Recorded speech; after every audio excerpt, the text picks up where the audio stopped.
ഉണ്ടാക്കുന്നത് എങ്ങനെയാണെന്ന് നോക്കാം. ഞാനിന്ന് ഒരു എളുപ്പത്തിലൊരു ചിക്കൻ പഫ്സാണ് ഉണ്ടാക്കി കാണിക്കുന്നത്. അപ്പോൾ അതിന് ആദ്യമായിട്ട് കുറച്ച് ചിക്കൻ്റെ മസാല നമുക്ക് തയ്യാറാക്കണം. അപ്പം ഞാനിപ്പം ചിക്കൻ ഒന്ന് വേവിച്ചെടുക്കുവാണ് ആദ്യം. ചിക്കൻ ഇതുപോലെ ഒരു എല്ലില്ലാത്ത പീസാണ് വേണ്ടത്. ചിക്കൻ ഇതുപോലെ, ഇതിപ്പം ഞാൻ തൈ പീസാണ് എടുത്തേക്കുന്നത്, ചിക്കൻ്റെ തൊടയുടെ ഭാഗം. അപ്പോൾ അത് നമുക്ക് ഒന്ന് വേവിച്ചെടുക്കണം. കുറച്ച് പൊടികളൊക്കെ ചേർത്ത് ഒന്ന് വേവിച്ചെടുക്കണം. അപ്പോൾ നമുക്ക് വേവിച്ചെടുത്തിട്ട് ഇത് ചെറിയ കഷ്ണങ്ങളാക്കി അരിയുന്നതാണ് നല്ലത്. അല്ലെങ്കിൽ നമ്മൾ ചെറിയ കഷ്ണങ്ങളാക്കി അരിഞ്ഞ ശേഷം വേവിക്കുകയാണെങ്കിൽ ഇത് ഒരുപാട് അങ്ങ് പൊടിഞ്ഞു പോവും. അപ്പം ഞാനിത് ചെറിയ കഷ്ണങ്ങളാക്കിയാണ് പഫ്സിൽ ഫില്ല് ചെയ്യുന്നത്.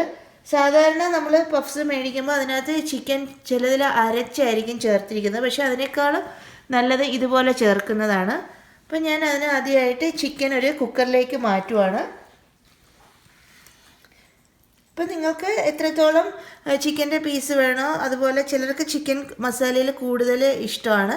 അപ്പോൾ അങ്ങനെയുള്ളവർക്ക് അതുപോലെ ചിക്കൻ്റെ അളവെടുക്കാം. അപ്പോൾ ഈ ചിക്കനെല്ലാം ഞാനിപ്പോൾ ഒരു കുക്കറിലേക്ക് മാറ്റിയിട്ടുണ്ട്. ഇനി നമുക്കതിലേക്ക് കുറച്ച് മസാലയും കൂടെ ചേർത്ത ശേഷം ഒന്ന് വേവിക്കണം. അപ്പോൾ ആ മസാല എന്തൊക്കെയാണെന്ന് ഞാൻ കാണിക്കാം. ഞാൻ ആവശ്യമായിട്ടുള്ള ഉപ്പ് ചേർത്ത് കൊടുക്കണം. 1/2 ടീസ്പൂൺ മഞ്ഞൾപ്പൊടി ചേർത്ത് കൊടുക്കുവാണ്. അതുപോലെ ഒരു 1/2 ടീസ്പൂൺ കുരുമുളക് പൊടി ചേർത്ത് കൊടുക്കുവാണ്. കുരുമുളക് പൊടിയൊക്കെ കുറച്ച് ചേർത്താൽ മതി. ഒരു 1/4 ടീസ്പൂൺ ഗരം മസാല ചേർക്കുവാണ്.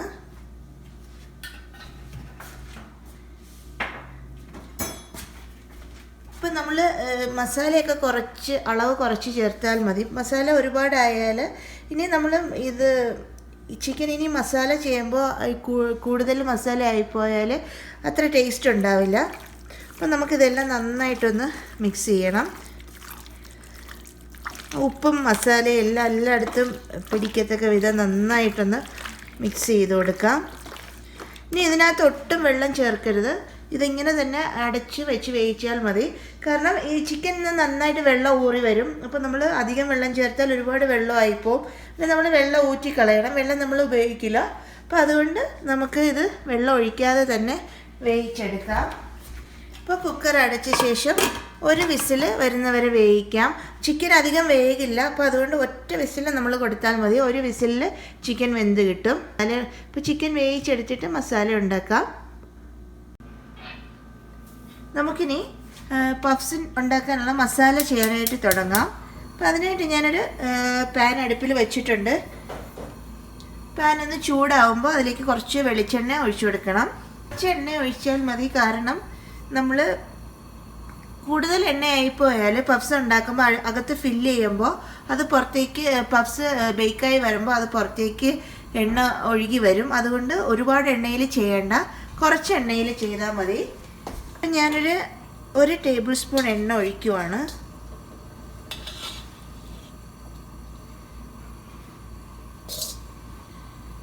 ഇപ്പോൾ വെളിച്ചെണ്ണ കുറച്ച് ചൂടായിട്ടുണ്ട്. ഇനി അതിലേക്ക് നമുക്ക് 1 സ്പൂൺ വെളുത്തുള്ളി അരിഞ്ഞത്, അതുപോലെ 1 ടേബിൾ സ്പൂൺ ഇഞ്ചി അരിഞ്ഞത്, ഒരു 3 ചെറിയ പച്ചമുളക് ചെറുതായിട്ട് അരിഞ്ഞതാണിത്. അപ്പോൾ പച്ചമുളകൊക്കെ നിങ്ങളുടെ എരിവിനനുസരിച്ച് ചേർക്കണം. പിന്നെ കുറച്ച് കറിവേപ്പില. ഇത്രയും നന്നായിട്ടൊന്ന് നമുക്ക് വഴറ്റിയെടുക്കണം. അതിൻ്റെ പച്ചമണമൊക്കെ ഒന്ന് മാറണം. അപ്പോൾ നന്നായിട്ട് ഇതൊന്ന് വഴറ്റിയെടുക്കാം. ഇപ്പോൾ ഇഞ്ചിയും വെളുത്തുള്ളിയും പച്ചമുളകിൻ്റെയൊക്കെ പച്ചമണമൊന്ന് മാറിയിട്ടുണ്ട്. ഇനി നമുക്കിതിലേക്ക് സവോള ചേർക്കാം. ഇതിപ്പോൾ ഞാൻ 2 വലിയ സവോള നീളത്തിൽ അരിഞ്ഞിട്ട് ഇതുപോലെ രണ്ടായിട്ട് മുറിച്ചതാണ്. അപ്പോൾ ഈ സവോള നമുക്കിതിലേക്ക് ചേർക്കാം. ഇപ്പോൾ സവോള നമുക്ക് നന്നായിട്ട് വഴറ്റി എടുക്കണം. അപ്പോൾ അത് വഴണ്ട് വരുമ്പോൾ ഇത്രയൊന്നും കാണില്ല, അതിൻ്റെ ക്വാണ്ടിറ്റി കുറയും. അപ്പോൾ അതുകൊണ്ടാണ് ഞാൻ 2 വലിയ സവോള എടുത്തത്. ഇതിലേക്ക് കുറച്ച് ഉപ്പൂടെ നമുക്ക് ചേർക്കാം. നമ്മൾ ചിക്കൻ വേവിച്ചത് ഉപ്പിട്ടാണ്, അപ്പം അതനുസരിച്ച് സൂക്ഷിച്ച് വേണം ഉപ്പ് ചേർക്കാനായിട്ട്. കുറച്ച് ഉപ്പ് ചേർത്ത് ഇതിന് സവോള നന്നായിട്ടൊന്ന് വഴറ്റിയെടുക്കാം. ഈ സവോള നന്നായിട്ട് ബ്രൗൺ കളർ ആവുന്നത് വരെ നമ്മൾ വഴറ്റണം. ഇപ്പം നമ്മുടെ ഉള്ളിയൊക്കെ നന്നായിട്ട് വാടിയിട്ടുണ്ട്. ഇനി ഇതിലേക്ക് നമുക്ക് പൊടികൾ ചേർത്ത് കൊടുക്കണം. അപ്പോൾ ആദ്യം ഒരു 1/2 ടീസ്പൂൺ മഞ്ഞൾപ്പൊടി ചേർത്ത് കൊടുക്കാം. അതുപോലെ 1 ടീസ്പൂൺ മുളക് പൊടി. മസാല ഒരുപാടങ്ങ് കൂടണ്ട. മസാല ഒരുപാട് കൂടിയാൽ പഫ്സിനൊരു ടേസ്റ്റ് ഉണ്ടാവില്ല. ആ പഫ്സിൻ്റെ മസാലയ്ക്കൊരു ടേസ്റ്റ് ഉണ്ടാവില്ല മസാല ഒരുപാട് കൂടിയാൽ. അപ്പോൾ നമുക്ക് 1 ടീസ്പൂൺ കാശ്മീരി മുളക് പൊടിയാണ് ഞാൻ ചേർത്ത് കൊടുക്കുന്നത്. അതുപോലെ ഒരു 1/2 ടീസ്പൂൺ മല്ലിപ്പൊടി, ഒരു 1/4 ടീസ്പൂൺ ഗരം മസാല കൂടെ ചേർക്കാം. കാരണം ഗരം മസാല നമ്മൾ ഇറച്ചി വേവിക്കുമ്പോഴും ഇട്ടിട്ടുണ്ടായിരുന്നു. അപ്പോൾ അതുകൊണ്ട് ഒരു 1/4 ടീസ്പൂൺ ഗരം മസാല ചേർത്താൽ മതി. കുരുമുളകിൻ്റെ എരിവൊക്കെ ഇഷ്ടമുള്ളവർക്ക് വേണമെങ്കിൽ കുരുമുളക് പൊടിയൊക്കെ ചേർക്കാവുന്നതാണ്. അപ്പോൾ എരിവൊക്കെ നിങ്ങൾ നോക്കി ചേർക്കുക മസാലയിൽ. ഇനി ഈ പൊടികളെല്ലാം ഒന്ന് ആ എണ്ണയിലൊന്ന് വഴറ്റിയെടുക്കണം.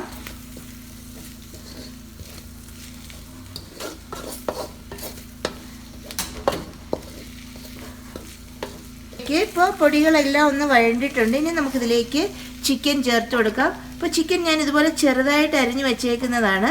അപ്പോൾ ചിക്കൻ നമുക്കതിലേക്ക് ചേർത്ത് കൊടുക്കാം. ഇപ്പോൾ കുക്കറിൽ വേവിച്ച് അത് ചെറുതായിട്ട് അരിഞ്ഞ് വെച്ചതാണ്. അപ്പോൾ നിങ്ങൾക്ക് ചിക്കൻ വേണമെങ്കിൽ വലിയ പീസായിട്ട് വേണമെങ്കിൽ കുറച്ച് വലിയ പീസായിട്ട് നീളത്തിലൊക്കെ വേണമെങ്കിൽ അരിഞ്ഞിടാം. പിന്നെ അതുപോലെ തന്നെ ചിക്കൻ നമുക്ക് കൊത്തി അരിഞ്ഞ് വേണമെങ്കിലും ചേർക്കാം. അതൊക്കെ ഓരോരുത്തരുടെ ഇഷ്ടം അനുസരിച്ച് ചിക്കനൊക്കെ ചേർക്കാവുന്നതാണ്. നന്നായിട്ട് ഈ മസാല എല്ലാം ഒന്ന് പിടിക്കണം. അതുവരെ നമുക്കൊന്ന് നന്നായിട്ടൊന്ന് വഴറ്റി കൊടുക്കാം. ഇപ്പം നമ്മുടെ പപ്സിൻ്റെ മസാല ശരിയായിട്ടുണ്ട്. ഇനി നമുക്ക് തീയങ്ങ് ഓഫ് ചെയ്തേക്കാം. അപ്പോൾ ഇതുപോലെ നല്ല ഡ്രൈ ആയിട്ട് വേണം ഇരിക്കാൻ, ഒട്ടും കുഴഞ്ഞു പോകരുത്, വെള്ളമൊന്നും പാടില്ല. അതുകൊണ്ടാണ് ഞാൻ ചിക്കൻ സെപ്പറേറ്റ് വേവിച്ചത്. നമ്മൾ ഇതിൻ്റെ കൂടെ ഇട്ട് വേവിക്കുകയാണെങ്കിൽ ഒരുപാട് ചിക്കനിൽ നിന്ന് വെള്ളം ഊറി വരും. അപ്പോൾ നമുക്ക് ഇത് തീയങ്ങിനി ഓഫ് ചെയ്തേക്കാം. എന്നിട്ട് നമുക്ക് പപ്സ് ഉണ്ടാക്കുന്നത് എങ്ങനെയാണെന്ന് നോക്കാം. ഇനി നമുക്ക് പപ്സ് ഉണ്ടാക്കാനായിട്ട് തുടങ്ങാം. അപ്പോൾ ഞാൻ അതിനായിട്ട് ഇപ്പോൾ ഇവിടെ ഒരു ചപ്പാത്തി പലക വെച്ചിട്ടുണ്ട്. അതിൻ്റെ മുകളിൽ കുറച്ച് മൈദമാവ് ചേർക്കുവാണ്. മൈദമാവ് ഇട്ട ശേഷം പപ്സിൻ്റെ പേസ്ട്രി ഷീറ്റാണ് ഞാനിതിപ്പോൾ റെഡിമെയ്ഡായിട്ട് മേടിച്ച പേസ്ട്രി ഷീറ്റാണ്. ഇതുപോലെ വലുപ്പത്തിൽ കട്ട് ചെയ്തെടുത്തതാണ്. അപ്പോൾ ഇത് നമുക്ക് കുറച്ചൊന്ന് പരത്തിയെടുക്കണം.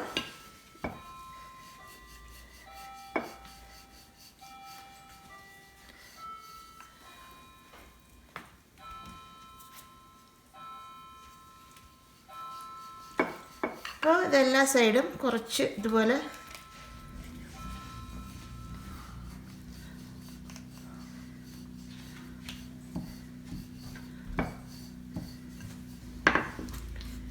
ഒന്ന് പരത്തിയെടുത്ത ശേഷം നമുക്കിതിനകത്ത് നമ്മുടെ ചിക്കൻ്റെ ഫില്ലിംഗ് വയ്ക്കാം. ഇനി നമുക്കിതിലേക്ക് ഇത് ഫില്ല് ചെയ്യാം.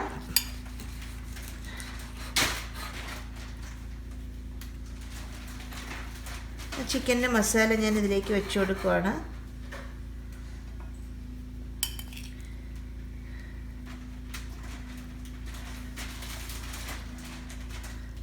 അതിനുശേഷം നമുക്ക് ഈ ഷീറ്റിൻ്റെ ഈ വശങ്ങളിൽ ഇതുപോലെ വെള്ളം തേച്ച് കൊടുക്കണം.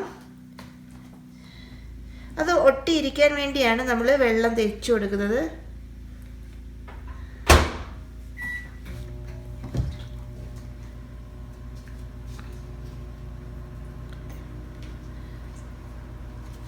അപ്പോൾ ഇതുപോലെ ഇതിൻ്റെ 4 വശത്തും ഇതുപോലെ വെള്ളം ഇങ്ങനെ ചെറുതായിട്ട് തേച്ച് പിടിപ്പിക്കണം.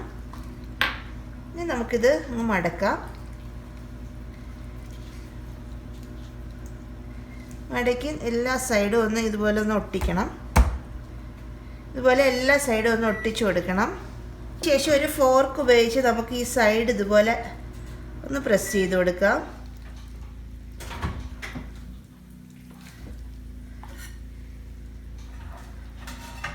അപ്പോൾ നിങ്ങൾക്ക് പപ്സൊക്കെ ഇതിനേക്കാൾ വലുപ്പത്തിൽ ഉണ്ടാക്കണമെങ്കിൽ ഷീറ്റ് കുറച്ച് വലുതാക്കി കട്ട് ചെയ്തെടുത്താൽ മതി. അപ്പോൾ ഇത് ബേക്കായി വരുമ്പോൾ തന്നെ കുറച്ചുകൂടെ വലുതാവും, കുറച്ചുകൂടെ വലിപ്പം കൂടും. അപ്പോൾ ഇത് നമുക്ക് മാറ്റി വയ്ക്കാം. അപ്പം ഞാനൊരു ബേക്കിംഗ് ട്രേയിലേക്ക് മാറ്റി വയ്ക്കുവാണ്. അടുത്ത ഷീറ്റും കൂടെ ഇതുപോലെ ഫില്ല് ചെയ്തെടുക്കാം. കുറച്ച് മാവ് അതിൻ്റെ മുകളിൽ ഇങ്ങനെ പുരട്ടിയ ശേഷം ഇതുപോലെ ചെറുതായി പരത്തി കൊടുക്കുക. അപ്പോൾ നമ്മൾ ഈ പരത്തുമ്പോൾ ഒരുപാട് കട്ടി കുറച്ച് പരത്തരുത്. കാരണം നമ്മൾ ഒരുപാട് തിന്നായിട്ട് പരത്തി കഴിഞ്ഞാൽ ആ മസാലയെല്ലാം നമ്മൾ ബേക്ക് ചെയ്യുന്ന സമയത്ത് അതിൻ്റെ പുറത്തേക്ക് പൊട്ടി വരാൻ ചാൻസ് ഉണ്ട്. അപ്പോൾ അതുകൊണ്ട് കുറച്ച് തിക്കായിട്ട് തന്നെ പരത്തണം. ഇതിലേക്ക് മസാല വെച്ച് കൊടുക്കാം.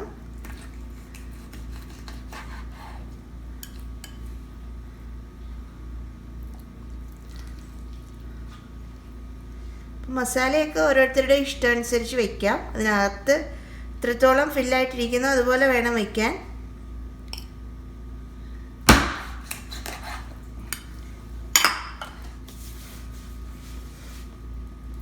അതിനുശേഷം നമുക്ക് ഇത് ഒട്ടിക്കാനായിട്ട് ഇതിൻ്റെ 4 സൈഡിലും ഇങ്ങനെ വെള്ളം തേച്ച് കൊടുക്കണം.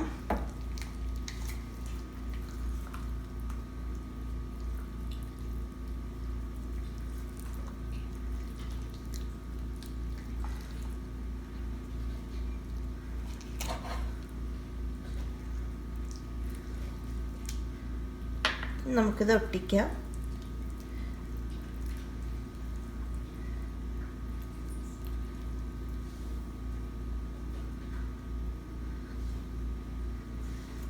നമുക്ക് ഫോർക്ക് കൊണ്ട് ഇതുപോലെ ഇത് പ്രസ് ചെയ്ത് കൊടുക്കാം.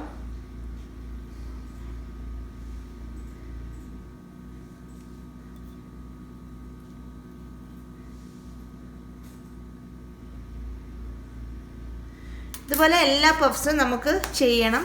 ഇതുപോലെ ഞാൻ എല്ലാം ഫില്ല് ചെയ്ത ശേഷം നിങ്ങൾക്ക് കാണിച്ചു തരാം. ഇപ്പോൾ പഫ്സ് എല്ലാം ഞാൻ ഫില്ല് ചെയ്ത് വെച്ചിട്ടുണ്ട്. ഇപ്പോൾ ഒരു കവർ പേസ്ട്രി ഷീറ്റിൽ എനിക്കിപ്പോൾ ഒരു 12 പഫ്സ് ഉണ്ടാക്കാൻ പറ്റിയിട്ടുണ്ട്. ഇനി ഒരു മുട്ട നന്നായിട്ടൊന്ന് ഇതുപോലെ നന്നായിട്ടൊന്ന് ബീറ്റ് ചെയ്തെടുക്കണം ഫോർക്ക് ഉപയോഗിച്ച്.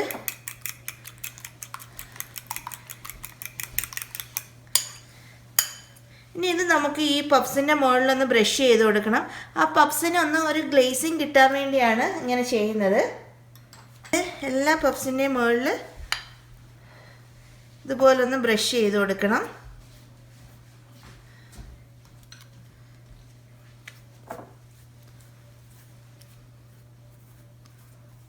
ഞാൻ ഈ പഫ്സിൽ മുട്ടയെല്ലാം പുരട്ടി വെച്ചിട്ടുണ്ട്. ഇനി ഇത് നമുക്ക് ബേക്ക് ചെയ്തെടുക്കണം.